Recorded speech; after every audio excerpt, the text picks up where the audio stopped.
avec l'aménagement des espaces publics du plateau des Halles que nous inaugurons aujourd'hui, se conclut un programme engagé il y a 2 ans et demi, la rénovation complète des Halles de Biarritz. Ce chantier, complexe dans sa réalisation, du fait de sa localisation, plein centre-ville,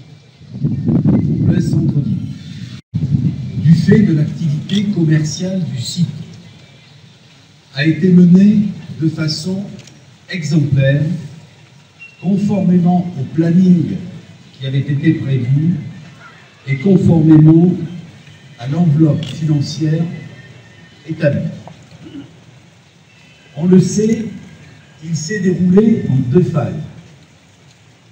La première, je le rappelle quand même, parce que tout ça est une unité, a consisté à réhabiliter le bâtiment.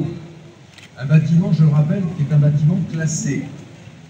Et je suis heureux d'avoir à mes côtés Didier Breutrat. Je lui ai même proposé qu'on fasse ce discours à 2 voix. Il n'a pas voulu, mais je vais parler pour lui, parce que ce travail, ce chantier, c'est lui qui l'a conduit véritablement avec les équipes. Cette première phase s'est déroulée de septembre 2012 à juin 2014. Oui, je vois en face de moi aussi quelqu'un qui a beaucoup, Jacques Martin, qui a beaucoup contribué à ce travail. L'enjeu était double. Il était à la fois de redonner tout son éclat au bâtiment, dans le respect de son architecture originelle, mais aussi de le remettre aux normes du point de vue sanitaire, du point de vue de la sécurité et du point de vue de son accessibilité.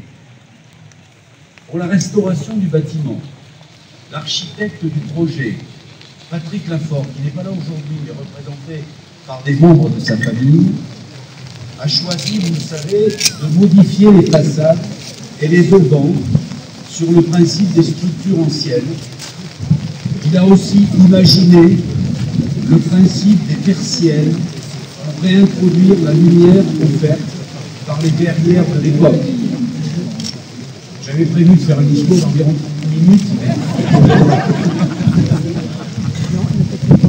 Concernant la remise aux normes, elle a été réalisée totalement, notamment par le réaménagement complet du sous-sol, cher Didier, et un réaménagement complet également de tous les locaux techniques, chambres froides, stockage, etc. Tout a été refait, un chantier très complexe. On se souvient que pendant les travaux, le marché a été transféré à rue Kennedy et les autres commerçants du plateau restant ouverts toute la